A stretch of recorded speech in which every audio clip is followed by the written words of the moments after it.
Hey everyone, welcome back to our history channel. Today, we're diving into a fascinating ancient text, the Book of Jasher. The Book of Jasher is an important part of Jewish literature, but it was lost for centuries until it was rediscovered in the 19th century. Scholars believe this book was written around 1200 BC, and it provides an alternate perspective on biblical stories. Chapter 1 of the Book of Jasher sets the stage for the rest of the text. It recounts how God spoke to Abraham and gave him a covenant which would be passed down through his descendants. This story is rooted in ancient Israel's origin narrative and is integral to their identity. As we delve deeper into this ancient text, we can gain insights into how biblical stories were interpreted in different periods and how they evolved over time. It's a fascinating journey through history, literature, and culture. Thanks for joining me on this journey.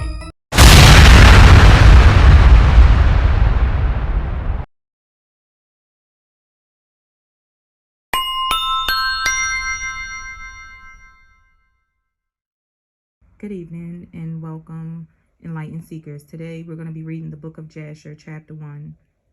Now in this book, I have dissected a lot of information that I felt questionable, things that I felt that were questionable, or things that I had questions about.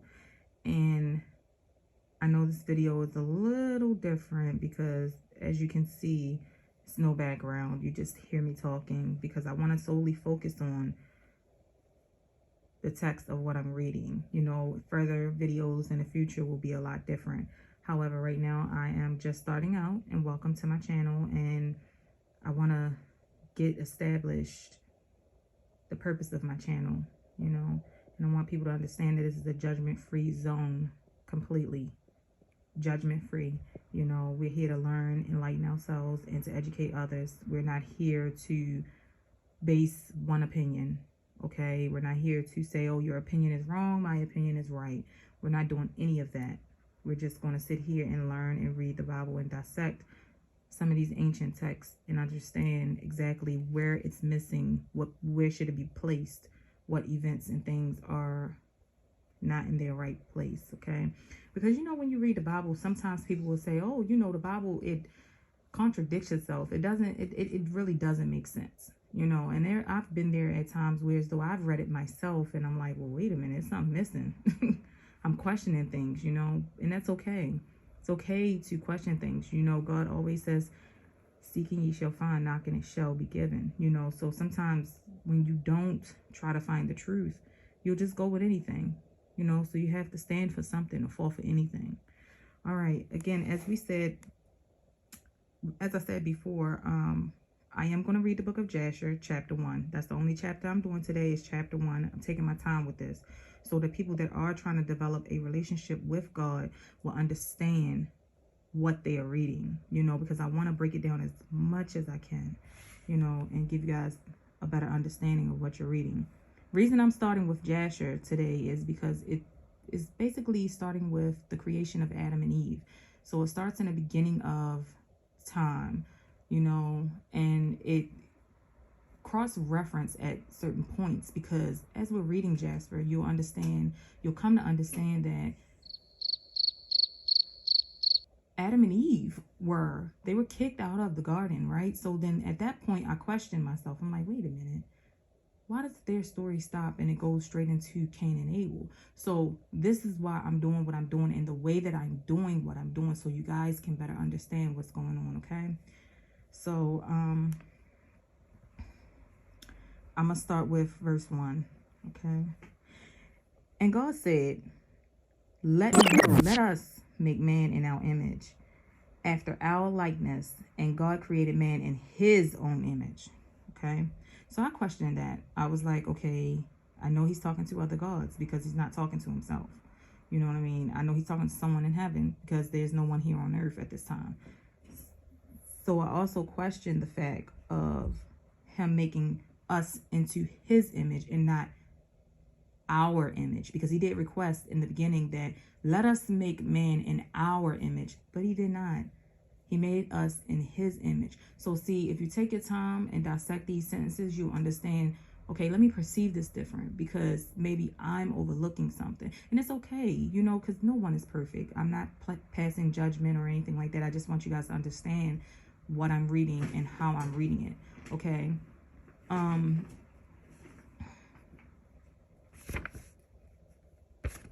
Okay, so basically, okay, so he says, let us make man in our image, after our likeness, okay? And God created man in his own image. They made sure they put that way, in his own image, okay? And then I had a question. I said, well, who was God talking to when he said, let us make man in our image, in our own image, okay? I mean, in our image, right?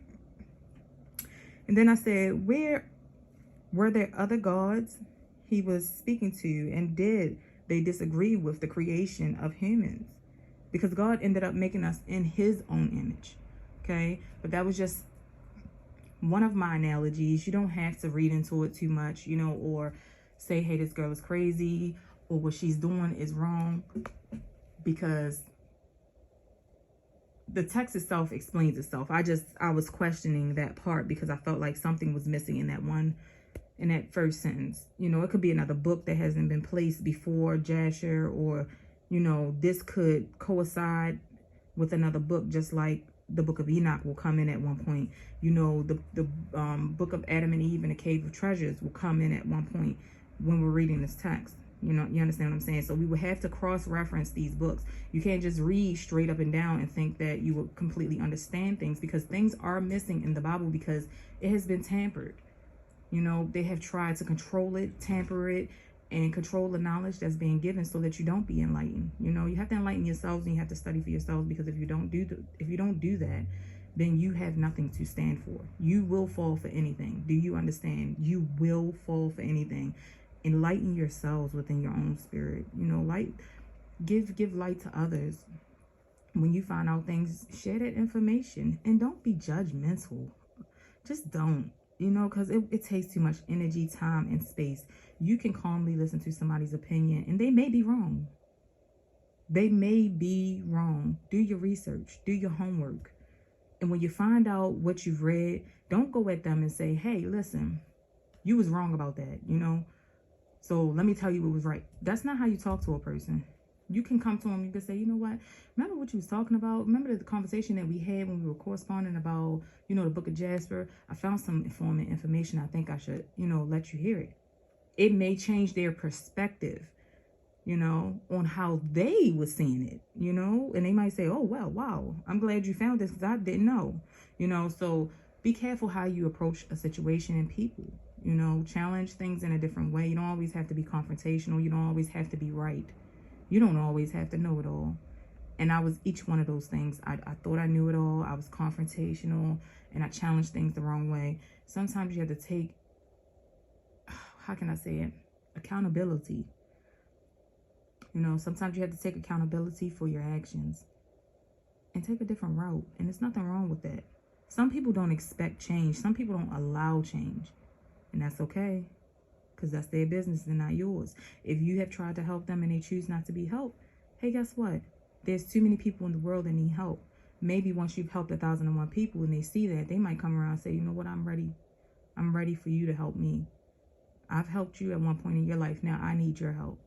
You know, so don't take things personal. You can't. And I'm still working on all of the things I'm speaking about. I am not perfect. I don't get on this channel and try to be perfect. I am not. Okay. All right. So let's move on. So I had that question. I was like, well, who was God talking to, you know? And did these gods that he was talking to, if there were gods that he was talking to, did they disagree with humanity, the creation of humanity? Did they not agree with God? Because he made us in his own image. But let's move forward. Okay. So verse 2. And God formed man around, I'm sorry. And God formed man from the ground, okay? Which we assume was the dirt. And he blew into his nostrils the breath of life, and man became a living soul, endowed with speech. We did not have a voice. God gave us our voice. Be careful what you say to people. I'm learning that right now. You're not by yourself. I'm learning that right now. Be careful how you say things to people. And if you say something wrong, you are human. Don't be so hard on yourself. Just learn from it and know the next time you need to redirect your approach. You need to understand that person's side of his story or her story. You need to understand how they're seeing things. If something else has upset them, you never know what type of day a person has had. And there is powers that lie within your tongue. The things that we say can hurt people. They can harm people. They can kill people. You never know. You might say something to somebody one day and you never see them again because they done took their life because you didn't take the time to just hear whatever words they had to say. So take your time with people. Take your time with yourself. You know, don't be so hard on yourself and try to change who you are, because sometimes we get out of our character because we don't like the things that people say or do, and we respond in the wrong way, and then we're being convicted in our hearts. And some people don't change when they're convicted in their heart. Some people just overlook the power of God and the authority of God, and you can't do that. And I have been doing it, and I've suffered greatly. So I am getting on this channel to do what I do because I want to help other people, you know. And feel free to leave a comment. You know, you don't, just because you don't see me in the background, honey, don't worry about that. Leave a comment, express yourself, tell me how you feel, you know. And if it's something that I can approve on, I am glad to hear your opinion. That does not mean that I have to accept your opinion and use it. However, I am absolutely glad to hear it. And if I choose to use it, guess what? It was valuable to me, you know. So I want you guys to be open. I want you guys not to bash other people in the comments. If you are off topic in my comments, I will remove the information, because I only want to strictly focus on the book of Jasher today. I only want to focus on everyone that is here listening to me, you know, read the book of Jasher, you know. So let's be polite. Let's, you know, have manners. You know, we grown. And if you're not grown and you're a teenager in my audience, I'm not going to pull the elder card, because sometimes that elder card can get overrated. But I ask that you be respectful of the people that's in my chat. Okay? So let's move forward, guys. Okay, so if he made us from the dust and he blew into the nostrils of man the breath of life, okay, and man became a living soul endowed with speech. We did not have speech when we were created. He gave us a voice. Thank God for that. It feels great to have a voice, doesn't it? You know? Okay, so verse 3. And the Lord said, it is not good for man to be alone. I will make unto him a helpmate, which is woman. Okay? That is who he was talking about. Adam was a man. He wanted to make a helpmate, which was a woman. Okay? And the Lord caused a deep sleep to fall upon Adam. So he placed this man under a deep sleep. Ain't no human being doing that.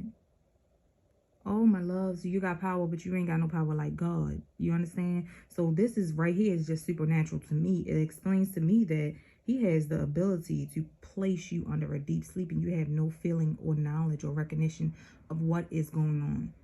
If that's not authority to you or power to you, I don't know what is. But to me, that's authority, you know. And it would make me fear. You understand? It would make me check some of the things that I'm doing, you know. And not everybody gets scared off of stuff like that. But I take heed to things like that, because I cannot just walk up to somebody, boop, on the head in your sleep. I can't do it unless I knock you out. Full force, couple pounds to the chin, you know. But what I am saying is, he gently placed this man into a deep sleep. Okay. I will make unto him a helpmate.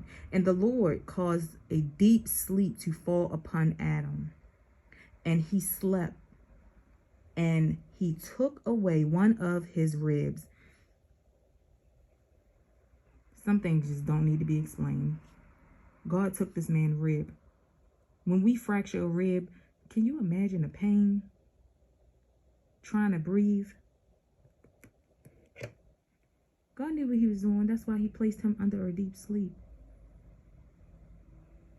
Ain't no medicine in the world. Ain't no doctor. Ain't no surgical team as powerful as God. Y'all, yeah, okay. This one right here got my respect. He has developed my respect over the years of me trying to get myself together. And I'm still giving him all honor and glory, because I'm telling you I shouldn't be here.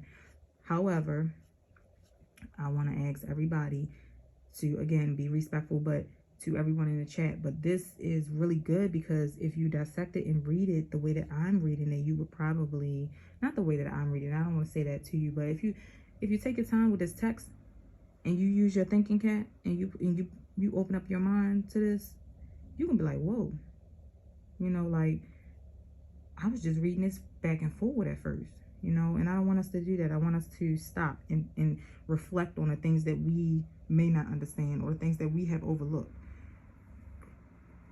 So as I said before, he placed him in a deep sleep. No human being is doing that, okay? He took this man rib. We take out a rib of somebody, you're going to be on your butt being pushed to the hospital. You understand? If a rib get fractured, you should be on your butt pushed to the hospital. Adam was okay. It says, and he built flesh upon the rib.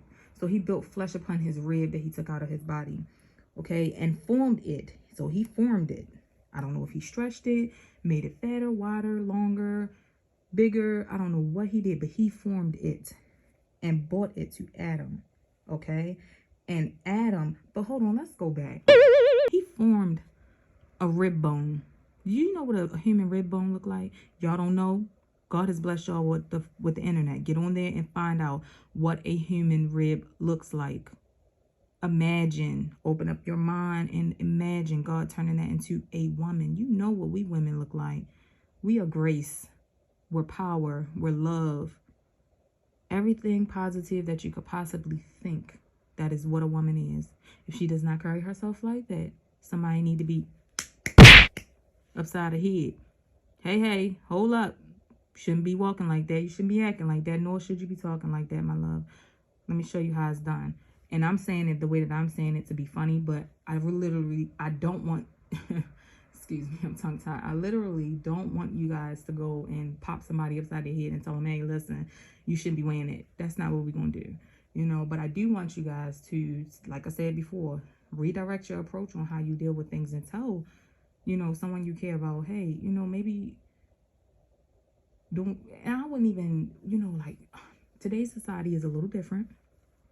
And I don't want this to be a debatable confrontation or anything in the chat. I just want y'all to understand where my mental is coming from. If I was to see someone that I know, that I'm physically able to talk to or be around or correspond with, dressing the way that they're not supposed to dress, guess what I'm going to do? Girl, let's go shopping. You know, and I'm going to show them how cute I can dress without showing too much of anything, you know. If we happen to go to a club, or, you know, and I'm not a club hopping person, but if we happen to go to like a lounge, or, you know, sit at a bar, you know, because we human, we adults, or sit at a table or go to a restaurant and just eat, and I'm dressed up, you know, and I'm dressed classy, and she's not dressed classy, I'm not passing judgment. If she get cold, if somebody's talking about her outfit or make her feel less than, I'm going to make sure I have something extra that I can give her. She can run in the bathroom and change, because that's the way that I take my approach. I am not expecting everybody else to take that approach. My grandmother always taught me, be prepared, okay? Be prepared, because you never know what's going to happen. You know, ladies, we got them big purses. You can throw an extra outfit up in there, and your girlfriend, you know, something happened, you know, we have our personal items, whatever the case may be. Be prepared. And they're going to take that moment. Trust me. They're going to remember that moment. They're going to be like, you know what? She was there for me. She looked out. And maybe I shouldn't wear stuff like that, you know. Or you could say, you come off in a different manner, and you could say, hey, listen, maybe I want to be comfortable, you know. And then you could tell them, hey, listen, we're going to have a comfortable night. We're not wearing anything, you know, that's going to have us uncomfortable. No, you can't even say it like that. I don't know, because these women nowadays take things personal. But what I want to say to you guys is, make sure that your friends are comfortable. You have to take responsibility for the people that you are around, period. Take responsibility, because if you do not take responsibility out of fear of what they are going to say, guess what? You are the company you keep. You know what I mean? You know, and sometimes, and I might, you know, I'm a little straightforward with some of the things I say sometimes, so I might tell them, I'm human, you know, I'm not having this channel to say that I'm better or less, but I am human, and I might say, girl, we're not wearing that today. I got something really cute for you, or maybe let's go in your closet and see. you got something better in there that you can wear that's really pretty. You know, this looks nice on you. Give a compliment, you know. Tell her try it on and then stand in front of a long mirror and see how it looks on her. She might change her perception of how she want to dress for that day or that moment. You know, you can't control people. So if she wants to dress that way, that's her business. Does she have a great personality? Is her mind open? Is she willing to learn? Is she willing to teach you things? Is the vibe right when she's in a room? That's what matters, okay? To me, that's what matters. However, if too many people were saying something about her outfit, of course, you need to pull your friend or your cousin to the side and be accountable for her and let her know, hey, you know, it's not okay to present yourself in a certain way because everyone has an opinion, you know, but how do you feel about this outfit you got on? If you love this outfit, girl, we're not even gonna mention it no more. But there are people that saying stuff in the crowd. You know, it's ways that you can say things to people. Some people take things and listen, what you mean? If you know you got a friend like that, it's no need to try to take responsibility for it. Just hand her an extra jacket, a trench coat, or something to avoid a confrontation, because some people do not take kindly to constructive criticism, okay? But I stayed on that topic too long because I was trying to figure a way to say it to you guys, but let's move on. The tongue is powerful. Thank God for the voice that he gave us, because we can speak life or death. Understand that, okay? All right. And Adam awoke from his sleep, and behold, a woman was standing before him. A woman was standing before him. Now, if you a man and you in a room with one of your women, okay, whether it be your sister, cousin, grandma, uncle, I'm sorry, I didn't mean to say uncle, but sister, cousin, grandma, aunties, great aunties, great, I don't care which woman you're in the room with, homegirl, girlfriend, friend, whatever. If it's a woman, look at it. Take a look at that woman and figure out, how did God make you out of one rib from the dirt? Okay? So if y'all children believe in magic, honey, it's real. Supernatural is real. It is a thing, okay? But there is a time and a place for everything, and there are things that we are not allowed to practice. Remember that.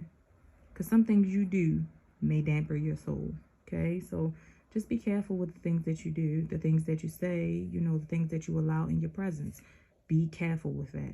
God has this omnipotent power to do the things that he's doing in this text. He has put Adam to sleep, took a rib, formed it, placed flesh upon it, formed it into a woman. Okay? So how was Adam made? You understand what I'm saying? Listen. Adam, it says here, Adam was made from the dirt. Eve was made from his rib. So that's another thing that we may have overlooked. You know what I mean? Just pay attention. We're going to enjoy this. Let's keep going. Okay, so when Adam awoke, he saw a woman. And Adam... Okay, and he said, after he saw this woman, God said, he said, this is a bone of my bone, and it shall be... I'm sorry. Adam said, this is a bone of my bones, and it shall be called woman. For this has been taken from man. Okay, that may have been God saying that, okay? And then it says, Adam called her name Eve, for she was the mother of all living things. So Adam gave her name. Okay. That's a blessing in itself to me. And God blessed them and called their names Adam and Eve in the day that he created them. And the Lord said, be fruitful and multiply and fill the earth. Be fruitful, multiply, and fill the earth. Be fruitful, multiply, and fill the earth. Okay. And the Lord took Adam and his wife, and he placed them in the Garden of Eden to dress it and keep it. He wanted them to dress up the garden, make it look pretty, help the flowers to grow, till the ground. He wanted them to pluck the fruit. He wanted them to take care of the birds, the bees, and whatever other animals was in the garden, okay? Water the flowers and things of that nature is what he, well, naturally probably watered itself, but they were supposed to tend to the garden. And he commanded them, okay, which would have been the first commandment given to man. He commanded them and said unto them, from every tree of the garden you may eat, but from the tree of knowledge of good and evil you shall not eat. For in the day that you eat thereof, you surely shall die. This man created them. He created them both. Remember that. God created Adam and Eve. He created them. I don't think other gods wanted us to be created here like that. He created us in his likeness, in his image. So the only thing that you should be doing is giving thanks for being here. You know, every day you take a moment and give thanks to God for being here, because it's a blessing what our ancestors had to go through. It's a blessing, you know, the things that they endured for us to learn from in future generations. Okay, so my question I had was, where was Adam and Eve before God placed them in a garden? Remember, now that was like a little silly question of mine, and no question is a dumb question, but I just asked that question because some people might be, their minds might wander like mine, you know. But come to think of it, I answered my own question, because Adam was not created. He was created from the dirt, okay, from the ground, okay. So that's where he was located. Some type of supernatural magic happened. Poof, Adam was here. And I hope there's a text or story out there that explains how Adam was made from the dust. Okay, the dust of the ground, okay? And then moving on, we all know where Eve was. She was a part of Adam's rib. God formed her into woman, and Adam was blessed, and he was thankful for his wife, okay? So let's move on. When God had blessed by giving Adam a helpmate, Eve, and placing them in the Garden of Eden and commanding them, this is where I put a reference in here. This is where, I reference a reflection. Okay, so again, here's a reflection. So here is where the test and trials happens for Adam and Eve. Because remember, as I was explaining to you guys earlier, the book of Enoch, okay, there were some things that happened in the book of Enoch. I don't know if it happens after Adam and Eve is created or before Adam and Eve is created. But to me, I believe it's after Adam and Eve is created. Okay, that's why you got to cross-reference these books. So if I read chapter 1, I need to stop and go back and read the Cave of Treasures. If I read the Cave of Treasures, when I get to the part of Enoch, I need to stop and go and read that. You know, then I need to do some history on the timeline of when things happen. You know, BC this and BC that. You need to AD this and AD that. You need to find out. Educate yourself. I'm not letting you walk in here and tell me anything, because you can tell me what you're going to tell me. I'm going to do some research. Okay? And I'm not going to sit here and doubt what you're saying, because you could be saying something that's legit, but I still have to do research for my cells that are in my brain. We are all different people, and we see things totally in a different view. And that is okay, because if we were all the same, the world would be what? Exactly. Colorless, boring, robotic. And we're not robots, we're human. We have souls. I'm thankful for my soul. I'm glad I have a soul, and I'm glad that I have a voice. And I'm glad that God created me every day to live here on this earth and to try to do better each and every day. Okay? Every day ain't gonna be perfect. You get up and you try again. You fall, you get up and you try again, and that's okay. So to the person that's passing judgment, hush your mouth. Because that situation that person might be in, you could be in 10 times worse. Hush your mouth. Go help them. Ask them, do they need a lending hand? Figure out what's wrong with them. Listen. You know what I mean? Don't pass judgment. Try to be something different than what you are. We know who you are. You know what I mean? The people around you know who you are. They know how you talk. They know how you respond. They see you every day. They know what triggers you. They know what makes you mad. But what do you not know of me? Did you not know I could change? Because I can. You understand what I'm saying? So if a person can change, give them that opportunity to show you something different. That's what makes the world a better place. Not staying stuck in the past, not staying stuck on a situation that you can have no control over. God gets the last say. He gets the last say. Vengeance is his, saith the Lord. That is what you need to understand. Okay? So let's move on. Okay. He said, multiply. Be fruitful and multiply on the earth. And the Lord gave Adam his wife, and placed them in the Garden of Eden to dress and keep it. He commanded them, which would have been the first commandment, right? He did all those things. I asked the questions. All right, so we down here on verse 8. He went from them, okay? As he placed them in the garden, he went from them. And his wife dwelt in the garden and Adam and his wife dwelt in the garden according to the commandment which the Lord commanded them. So let's do a little bit of reflection. When I say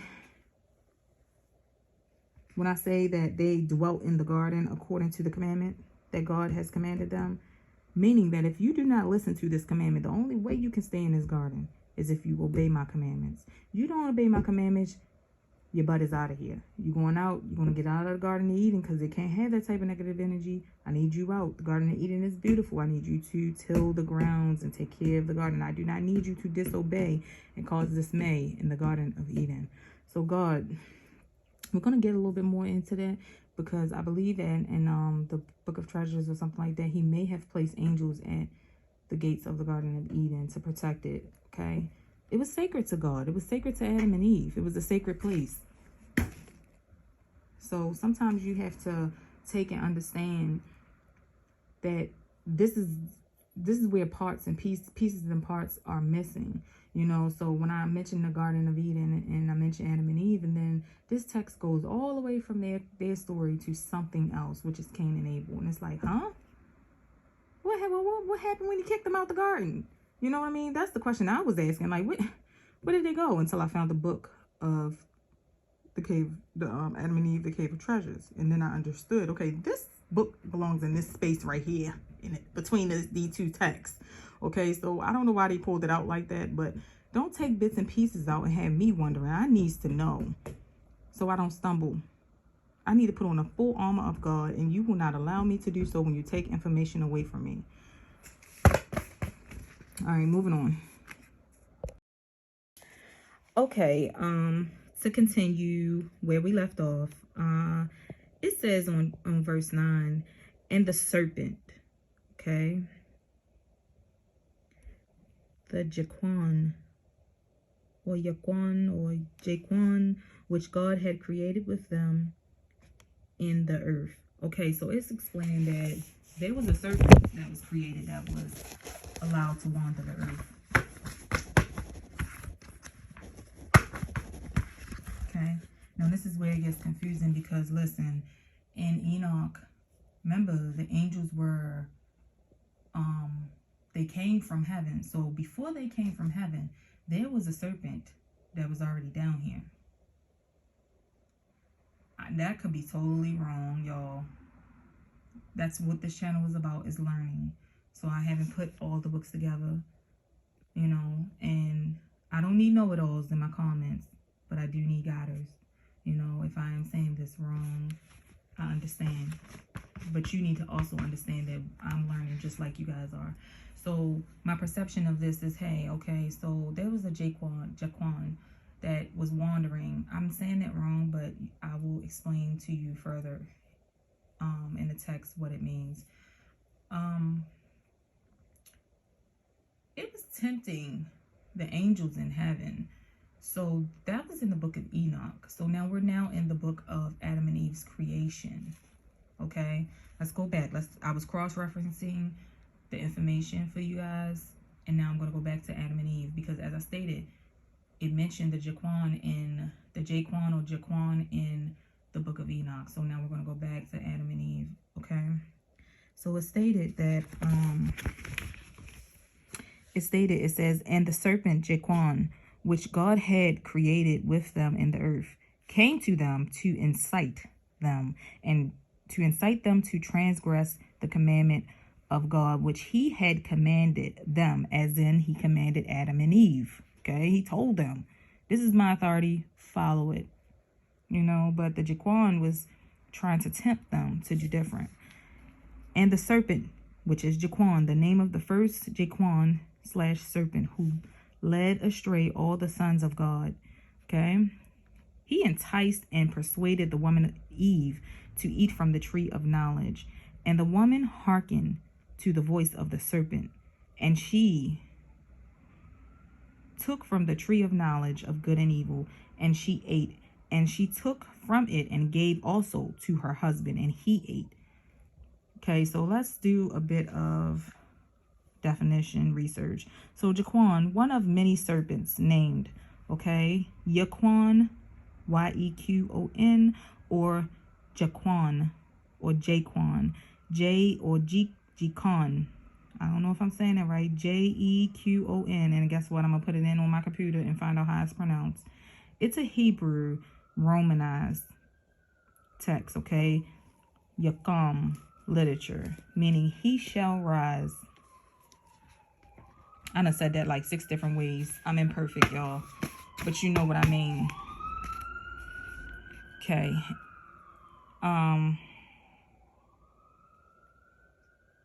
And listen, if y'all would like, email me, you know, send me your email. Tell me, hey, shoot me a little, a little notification. Hey, this is my email. Inbox me, and I'll send this to you for free. The little text that I printed out myself for myself to study. I'll send it to you guys. I'm not charging y'all for the information that comes from God, because let me tell you something. I gotta pay to buy a Bible, okay? I'm not going to charge people to learn about God. That's not what we're going to do. We're going to teach it. You understand? Now, if YouTube decides, hey, let's monetize her and give her a little bit of cash for the things she do, God bless. Thank you, because times are hard, okay? However, I will not be taking money from my people. I'm not doing that. I'm not asking you guys to pay for anything that I'm giving you guys. I'm just giving you references. You can go look this stuff up yourself and print out whatever you need to print out. But if I already have the resource, I definitely will give it to you. Okay. All right, moving forward. Where did I stop? Okay, so yeah, she had her husband to eat. So she listened to this serpent. Now, ain't no telling how the serpent said what he said to her, enticed her, or did whatever he did. Some people will say, oh, he seduced her. She laid with him and blah, blah. Let me tell you something. I ain't read it yet. I didn't read it yet. Okay? So when I read it with my own eyes, I'll believe it. However, right now, this is what I have, and this is what I'm going to dissect and understand. And he enticed them, meaning he convinced them, okay? Meaning that he didn't only entice them, he persuaded her to eat from the tree of knowledge. Now, God had already told this girl, I'm blessing you, putting you in this garden. I want you to take care of it, take care of yourself, take care of your man. And don't eat from that tree of knowledge. He made you, Eve, and you did not hearken to the voice of God. You definitely hearkened to the voice of the serpent, and that is okay. But I hope that this was a lesson for Eve, and she greatly learned from it, okay? Now, moving forward. So, to persuade someone is to cause someone to do something through reasoning or an argument, okay? Now, I cited some work within my text that I had printed out for myself to study, because I was cross-referencing the book of Enoch and the Adam and Eve book, the book of Adam and Eve, the Cave of Treasures. I was cross-referencing that because there are some things that is missing in the book of Jasper chapter 1, and I needed to fill in those empty spaces to understand things, right? So I have not read it yet. I have skimmed through it, but I have not read it yet. Okay, so we're going to do that. Oh, we're going to do that together. We're going to have fun with that. Okay. But moving on. So it says, and Adam's wife transgressed the commandment of God, which he commanded them, and God knew it, and his anger was kindled. She provoked God. against them, and he cursed them. Now, let me tell you something. Because you got some people out here that say, oh, he is merciful. Yes, he is. Everything has a breaking point. Everything has a zero tolerance. If you exist, you can get a little frustrated. You know what I mean? You can say, hey, listen, I'm tired of this. I done gave you chance after chance. You know? And according to God, he only speaks once. Because he told them. And he gave them the opportunity to not listen or to listen. And they chose not to listen the first time. So now I feel like I got to chastise you. Okay, so he placed a curse on them. So I asked the question. I said, was the curse God placed on Adam and Eve when they were removed to the east outside of the Garden of Eden? Was that the actual curse? Because I was getting confused and I was like, okay, there was somewhere where I read, and you know, some of the text can be changed around, that she had great pain when she was bearing her children. That was supposed to be the curse. Then I had read a part of the book of the Cave of Treasures when, you know, they had to live in the world. You know, a big old place you have no clue about, right? Or there was so many things I read, and it was like, okay. And let me tell you, the Cave of Treasures is really interesting. Really interesting, because some things was happening that don't happen with human beings. We die, we gone. Okay? Just want y'all to understand that. Moving on, let's get off the Cave of Treasures. Okay, so what was that curse? That was a question that I asked. Okay, let's move on. Okay, so what does it mean to transgress? To transgress is like a past participle, to infringe or go beyond the bounds of a moral principle or other established behavior. You know, it's probably like an unwritten social law or something. Like, you know, like, well, now why would you go and do that? Now, you know you ain't supposed to be doing that. Look at the world today. They are transgressing, okay? And that's not to say it in judgment. The world is transgressing. It is what it is. There's a lot of things that's going on that should not be going on. Okay, so basically, what is a commandment, or what is a command? Okay, to give an authoritative order, right? A gruff voice that commands you to do something, enter somewhere, order something, give orders to give orders towards, to tell, to direct, to instruct, to call on, or to enjoin. It can also adjure, charge, require, prescribe, and bid you to do so. Okay. Dominate. What does that mean? Dominate is a strategic position from a superior height. Okay. So dominate. So God is dominion. You understand that? He's Alpha, Omega, beginning and end. He is the light of the world. Jesus is the light of the world, but he is the creator. Okay, he's the one who can cast demons. He's the one who can place a soul. He's the one that can displace a soul. He's the one that can say yay or nay. You belong in heaven, or you do not belong here. You know. Moving on. And the Lord God drove them that day from the Garden of Eden. He took them out of the Garden of Eden, as I told you before. Now, I told you in the beginning of the text to pay attention, okay? Because he told them it's a blessing to be in the Garden of Eden, okay? He blessed them to be in the garden. And when they disobeyed, he cursed them to be without the Garden of Eden. So they had to till the ground from which they were taken. And they went and dwelt at the east of the garden. And Adam and his wife, Eve, and Adam knew his wife, Eve, and she bore 2 sons and 3 daughters. When it says he knew his wife, I don't know if that means he slept with his wife, or he knew her body inside out, or he was intimate with her, or we're adults, okay? All right, don't play with me now. Stay with me. So, or did it mean that he knew his wife because he lived with her? God created her from his rib.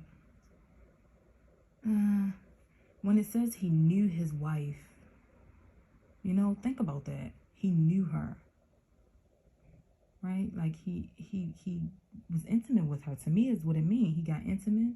You know, he shared himself with her. They shared souls, and kapoof.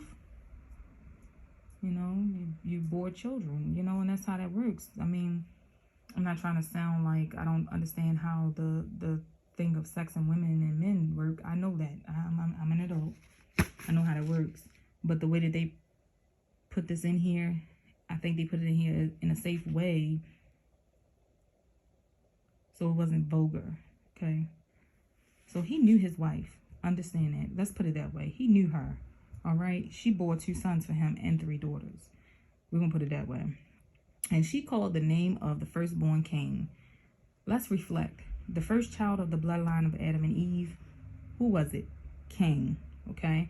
Now, you know how you read a text and you read and you get on the internet or you have a conversation with somebody and they be like, girl, because you know Eve, she had another child. She had a child by the devil.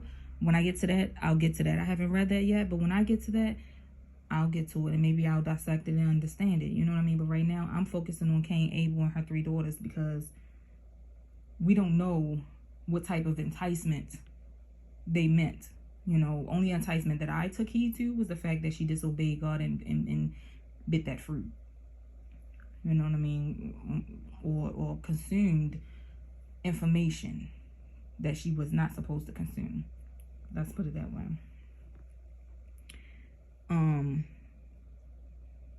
Because it says that he knows his wife. So if she slept with, you know, the serpent. Okay, so we're not going to get on that, all right? Because I just wanted y'all to, like, open up your minds and think, you know, what makes sense and what does not make sense, you know. But we're gonna move on because we don't know the truth to that. We were not there. You only read from history, so don't act like you know because you weren't there. Okay, we only reading from the things that we have in front of us. And I ask God to give me discernment on everything, to give y'all guys discernment on everything that you're hearing and reading. And I know you're going to get in the text and correct me, and I'm okay with that. Because listen, I might, you know, shoot a little message in there and be like, thank you. Because I wasn't looking at it that way. You know, my mind wanders. I'm human. I ain't perfect. Okay, so let's move on. Okay, so she gave this man 2 sons and 3 daughters, okay? And she called the name of the firstborn son Cain, okay? Saying, I have obtained a man from the Lord. And the name of the other son she called Abel, for she said, in vanity we came into the earth, and in vanity we shall be taken away from it. So how did we come into the earth in vanity? Because God created us in the likeness of him. She was created out of Adam's rib. So I think she's talking about when she disobeyed God's authority in the Garden of Eden and caused Adam to disobey with her. That's what I believe she means when she said we were born into vanity. Okay? If you don't know what vanity means, look it up. You should be having your notes out. You should be taking notes. You should be listening to what I'm saying, rewinding this video, and you need to take notes. This is for you to study. Okay? You can pull up the book of Jasper. Lord, you can pull up the book of Jasher and you can read it. You know what I mean? And you can read it for yourself and say, hey, shoot me a little inbox and be like, listen, you know, when you was reading it, I read it as well. And this was something that enlightened my eyes. This is something that popped up and to me, and I wanted to get a little bit deeper into it. You might check me on something. You know what I'm saying? You might cause me to learn new things. Okay? So moving on. Okay. It says, and the boys grew up, and their father gave them possession in the land. And Cain was a tiller of the ground, and Abel a keeper of the sheep. Ain't that a blessing? Because parents nowadays don't get their kids things that matter. Okay. And it was at the expiration of a few years that they brought an approximating offer to the Lord. And Cain bought from the fruit of the ground, and Abel bought from the firstlings of his flock.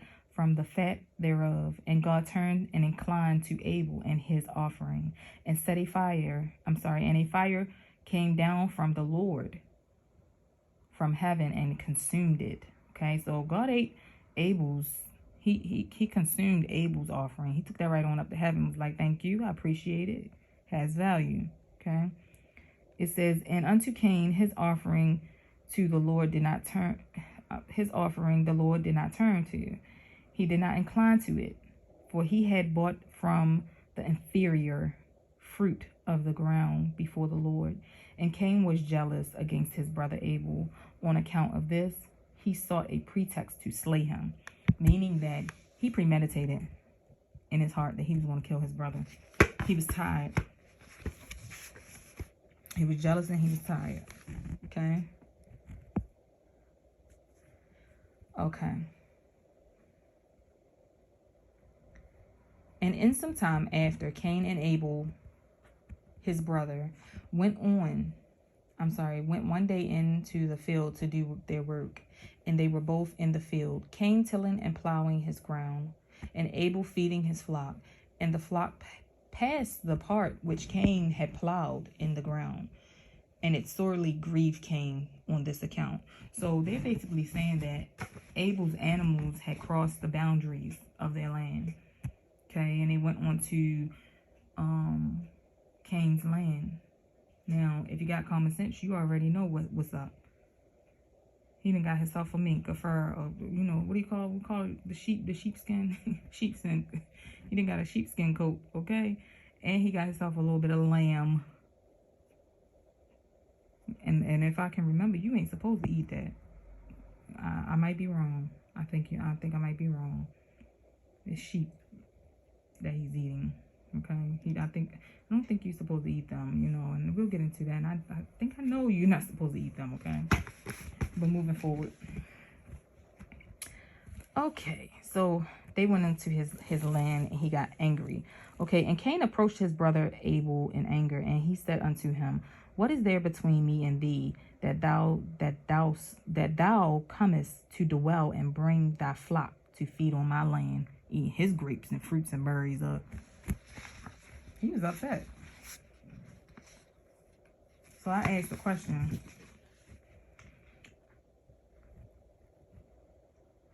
I said, answer this, please. I said, what is it that, why would Cain have a misunderstanding like this? Like, where did he get that from? He's innocent. He's new to the world. Where would he get that behavior from? Okay. Could Cain have been tempted by a serpent such as his mom, or could his spirit just naturally be jealous? Where did his crazy resentment come from towards his brother? It's a question I had. It's a natural question I had. Okay. Okay, and then verse 19. And Abel answered his brother Cain and said unto him,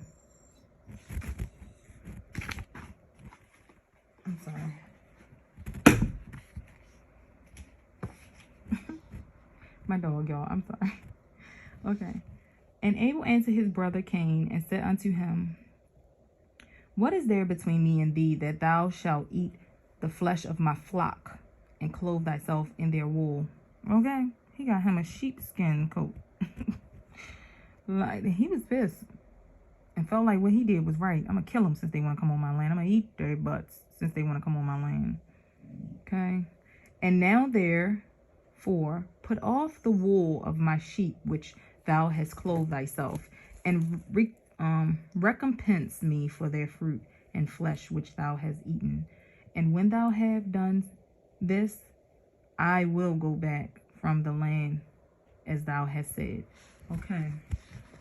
He can't do it. That's why he said it. Yo, Abel is the boss. You understand? He has reverence for God. He ain't playing no games. He know what's up. And he ain't about to be getting in trouble with God because of Cain. Abel is the stuff. He know what's up. Okay.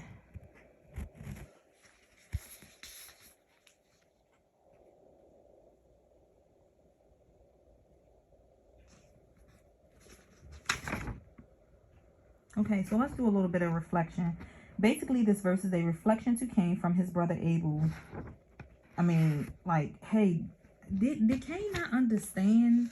Everyone has a purpose, a greater purpose. Like,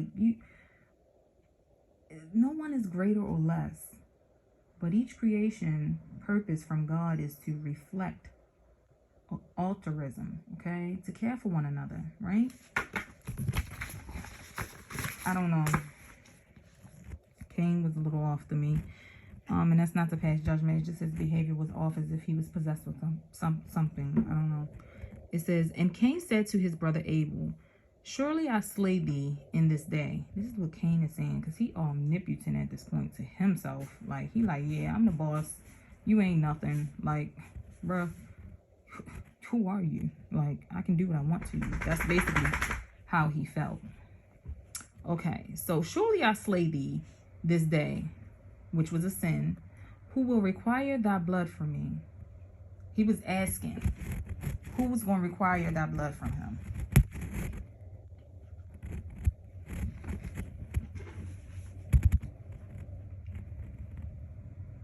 So, you challenging God at this point, right? It says, and Abel answered Cain, saying, surely God who has made us in this earth. God has made us in this earth is what he's telling him. So let's do a reflection. Okay, because Abel had reverence for God. You understand all of this? Pay attention. He had reverence for God. Abel said, he will avenge my cause, and he will require my blood from thee. Shouldest thou slay me? For the Lord is the judge and the arbiter. Okay, he is not playing no games. He filled with all. Let me explain something to you. He has the whole armor of God on, but some things have to happen for the greater good, and a lot of people don't understand that. So this man had to die to change the perspective of his brother. Jesus had to die to change the perspective of the children and future generations. Come on. When I say children, I'm not talking about actual children. I'm talking about God's kids, God's children, God's creation. He had to change the world, okay? And there's still work that needs to be done. Okay, so moving on. He is the arbiter, and it is he who will requite man according to his evil and wicked man. According to his evil, and the wicked man according to his wickedness, that he may do upon the earth. Take heed, because I didn't. Okay, and now I'm taking heed, because God is not nothing to be played with. And now, if thou shouldst slay me, hear, surely God knoweth thy secret views. He knows what's on your heart. He know your thoughts. Probably done thought something about me as I'm doing this video. She get on my ass. I wish you would hurry up. She don't even know what she's talking about. And that's okay. Because I'm going to continue my video, my love. It might help someone else in a way that you wouldn't even understand. Moving on. All right, it says, and will judge thee for the evil which thou didst declare to do unto me this day. Okay, it says, and when Cain heard the words of Abel, his brother, which Abel, his brother, had spoken, behold, the anger of Cain was kindled. It was tempted against his brother Abel for declaring these things. And Cain hastened and rose up and took the iron part of his plowing instrument, with which he suddenly smote his brother and slew him. And Cain spilt the blood of his brother Abel upon the earth. And the blood of Abel streamed upon the earth before the flock, which was a great sin.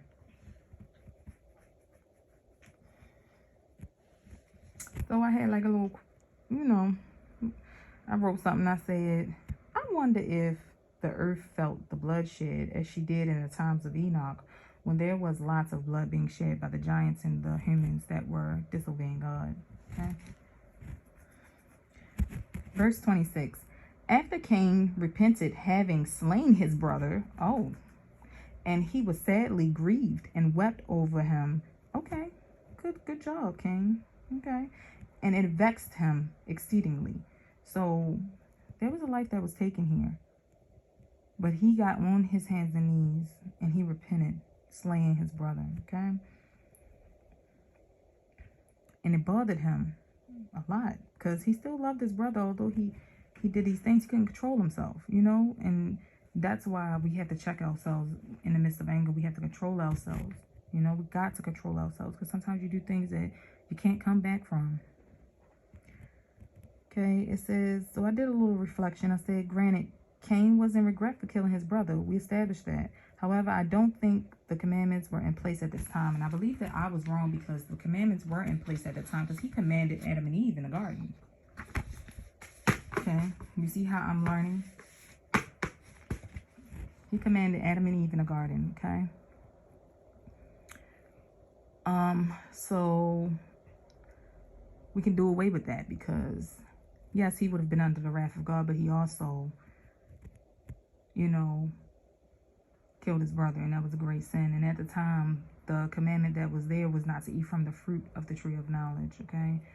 But later on down the line, I believe is when these other commandments start to be developed because, hey, Cain has killed his brother. I gotta lay down some laws. What is going on? He acting crazy over here, you know? Okay, and Cain rose up and dug a hole in the field wherein he put his brother's body, and he turned the dust over. So he buried him, okay? And the Lord knew what Cain had done to his brother. He was going to lie about it.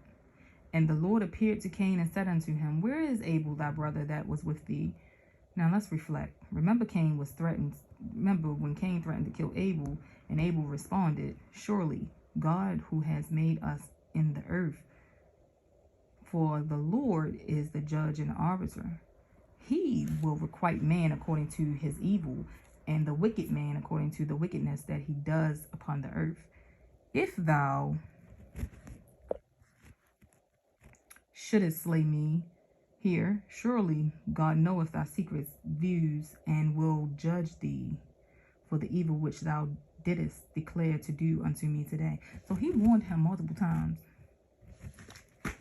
Although I'm saying it right now, he still didn't take heed to it. Okay, so do you see how many times it'll take a person to learn? You might learn quick, but the other person might take like 5, 6, 7 times, maybe even more. So stop with passing the judgments. They let them walk on a journey. Be there to support. Be there to give them guidance and wisdom. Some things have to happen in order for a person to see it in a different light. Okay. And Cain disassembled in front. He disassembled. Like, if God is sitting here talking to you, asking you questions, you're going to disassemble your weapons you done killed your brother with in his face. All right. It says, Cain disassembled and said, I do not know. Am I my brother's keeper? So first you're gonna disassemble in front of him, and then you're gonna get smart. And the Lord said unto him, what hast thou done? The voice of thy brother's blood crieth unto me from the ground where thou hast slain him. The voice of thy brother cries unto me from the ground where thou hast slain him. So if he has slain his brother's dead. The soul of his brother is crying to the heavens. When I say that things are supernatural and everyday, I don't care what y'all say, this is proven to me that things are supernatural. Period. And I'm not trying to be rude or mean, because that's not who I am. That's not what I am. But I am saying to you that I am getting from this that things in a different realm, in a different light can happen. You know, and I could get into that a little bit more, but I'm not going to, because that's not what today is about. Today is about Jasher. Okay? Just like I said that the earth cried up to heaven. When the blood is being shed, the earth can feel it. The earth can feel when the blood is being shed.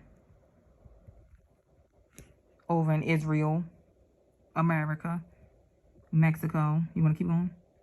The blood is being shed, and the earth can feel it, and it does communicate with God. Okay. Not passing no judgment, no. But just checking some things, you know, just being, sometimes you got to be responsible for your people. And that's me helping y'all to understand that things don't go unseen. Okay, so let's move on.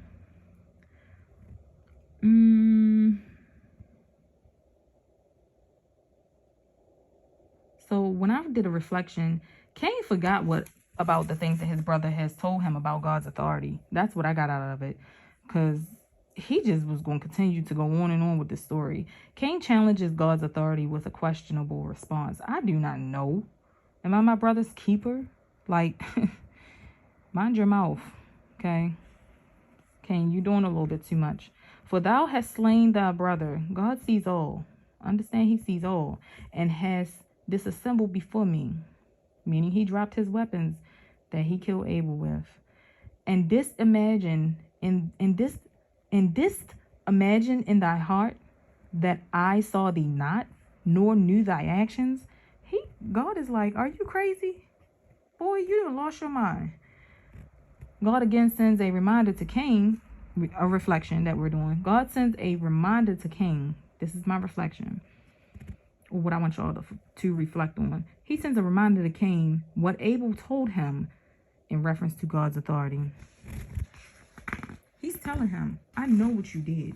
I don't need you to tell me, but I'm giving you the opportunity to tell me. I saw what you did. I heard your thoughts. I felt your heart. Okay? It says, but thou didst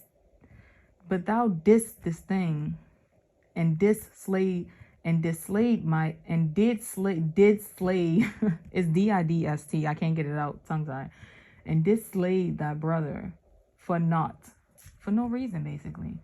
And because he spoke rightly to thee, and now therefore cursed be thou from the ground which opened its mouth to receive thy brother's blood from thy hand, and wherein thou didst buried him.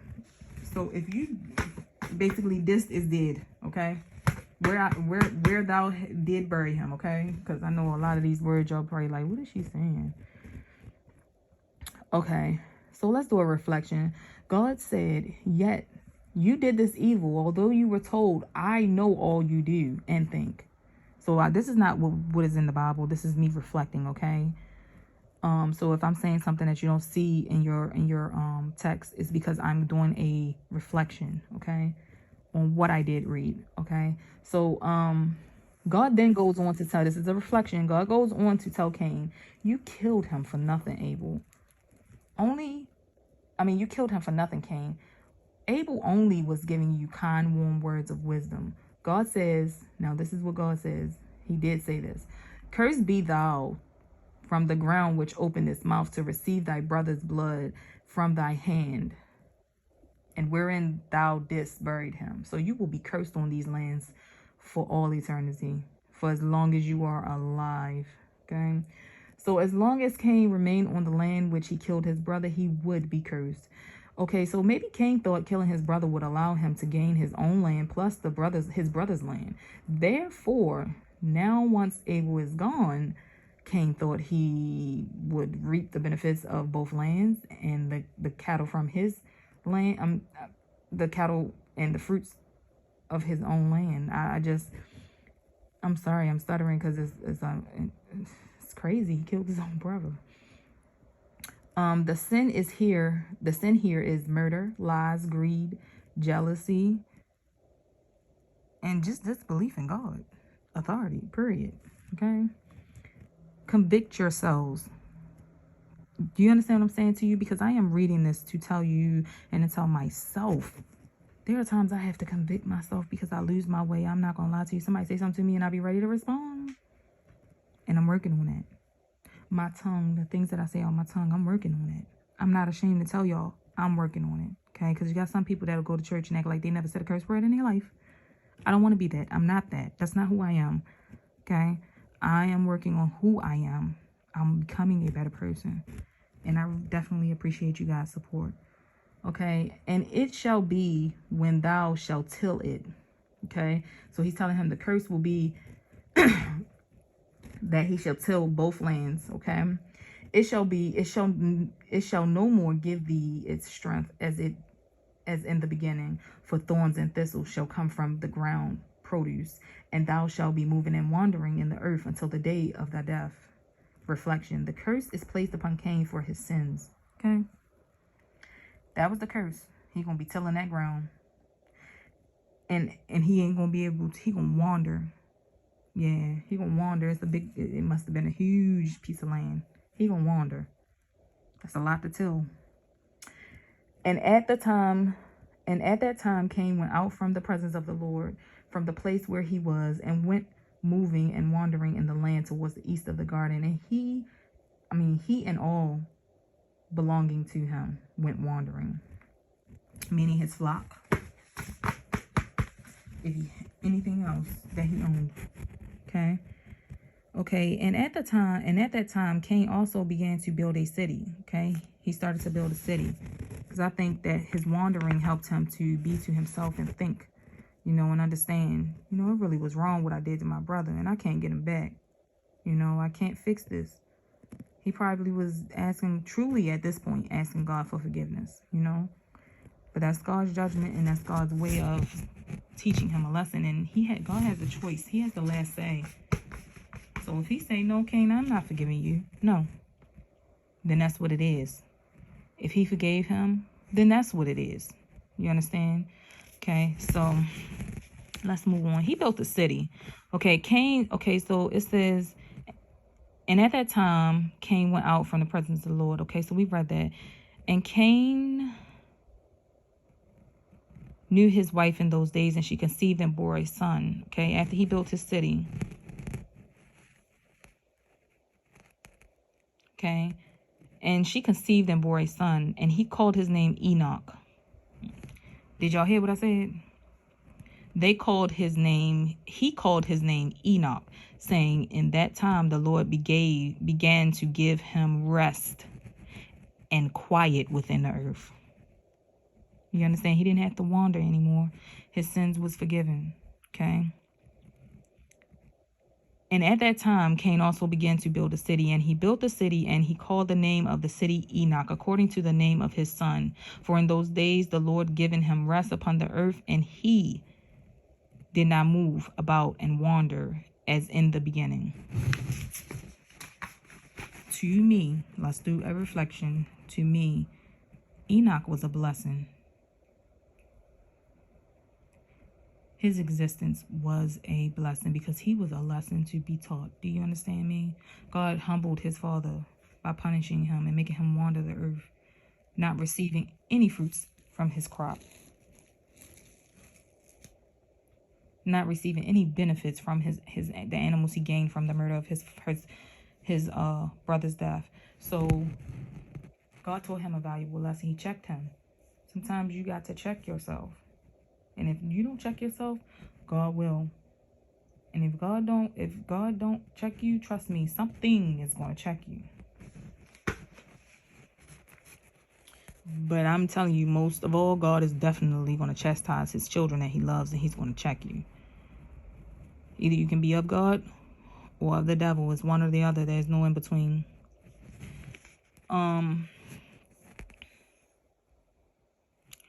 Okay, this is a long video. It's 40 minutes in, but I'm going to keep on going because I'm almost done. Okay, so he built a city. He had a son. His name was Enoch. He named the city after Enoch. Now, remember I said in the beginning when we were talking about Adam and Eve that we were going to cross-reference and read the book of the Cave of Treasures that is coming up next. That is going to be the next thing that comes up. I will read Jasher, the beginning of Jasher, all over. And before she has her kids, I will go to the book called The Cave of Treasures, okay? Because we already read the whole chapter 1 of Jasper. I keep saying Jasper. Jasher. We read the whole book of Jasher. So what I'm going to do is I'm going to go back and I'm going to reflect on their time in the garden and when they got put out of the garden, okay? And that is when I'm going to read the book of treasures, the Cave of Treasures, okay? Reflection. Okay, so we know what we read about. We learned about the Jaquan, which was the serpent, that was tempting the angels in Enoch, and he also tempted Adam and Eve in the garden, okay? So I believe that he was here before the angels came down from heaven, okay? But we're going to keep going. God is omnipotent. He created a man called Adam and Eve. Understand, the first sin and temptation was because of Eve, who defied God's authority, which then caused her and her husband to get kicked out of the Garden of Eden. Okay, Eve was tempted by the Jaquan. As we know, I'm going to remind y'all again, If you're just coming in, the Jaquan is a serpent. Okay. All right. Yakum, literature. He shall rise. That's what that means. It's spelled Jeqon, which is Hebrew, or it's spelled Yaqum, and I believe that's the Roman spelling of it. Okay. So once Adam and Eve were cast out of the garden is when they begotten children, okay, before they were to tend to the garden. Now remember, I told you, like I said before, read the book called Adam and Eve, the Cave of Treasures. So before she has her sons and her daughters, you need to read the book Cave of Treasures, because if you don't, you're going to be missing some things and you're going to be like, what is going on? So go back and read that book, okay? And if you don't read it, I'm still going to do it on my page, okay, on my channel.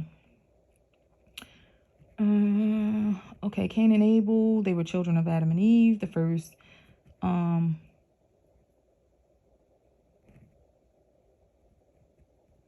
course, they were the children of Adam and Eve. Eve had more children, and as we know, Cain was jealous of his brother, he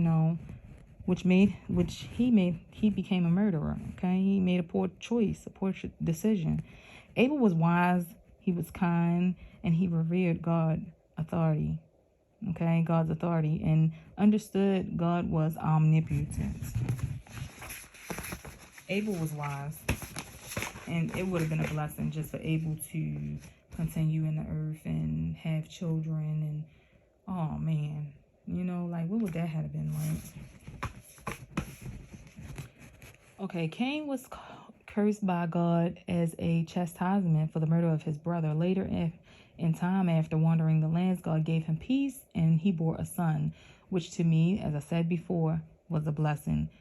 Enoch was a lesson, and he was a blessing to Cain. Okay, he showed him to be upright and righteous. And Irad was born to Enoch.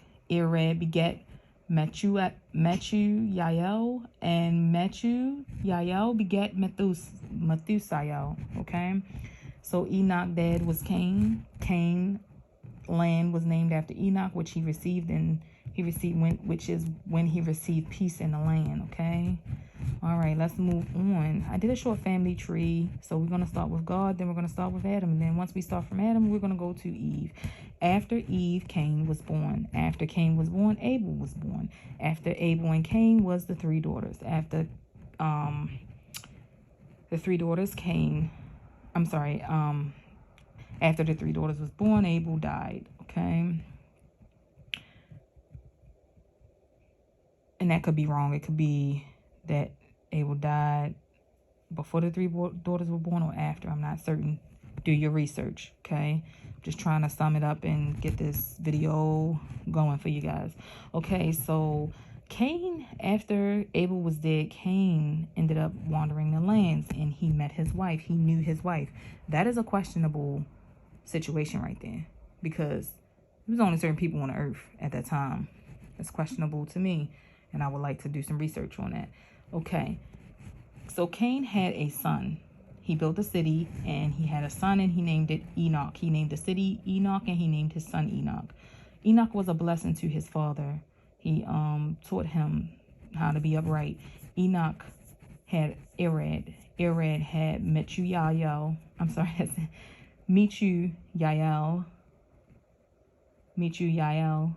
And Methuyael had Methusael. Okay?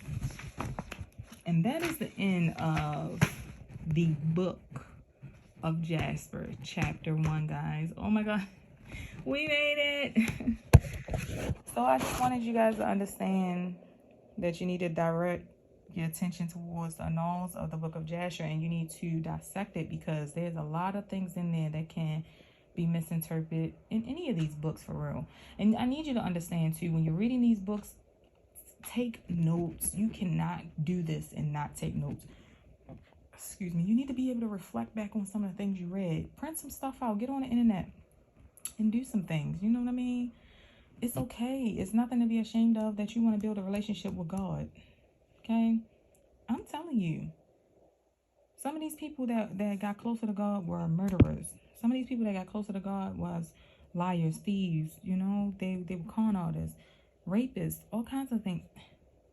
Place your judgment in a basket. Lock it away. Okay?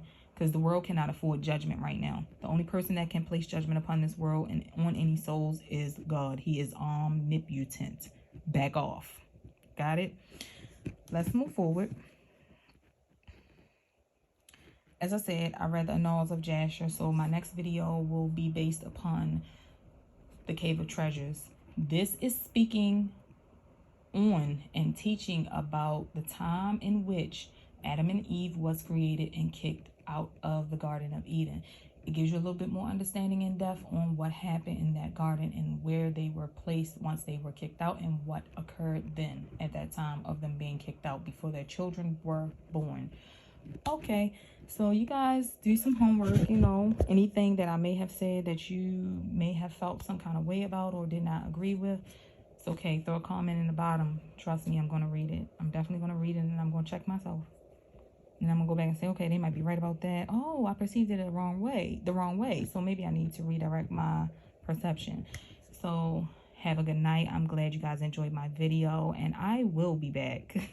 I definitely will be back, and we will have a better background for you guys. But I just wanted to make sure you guys understood what I was reading and how I was doing it. And I hope you got something out of this today. I hope it helped somebody, and if it did, help someone else. Y'all have a good night.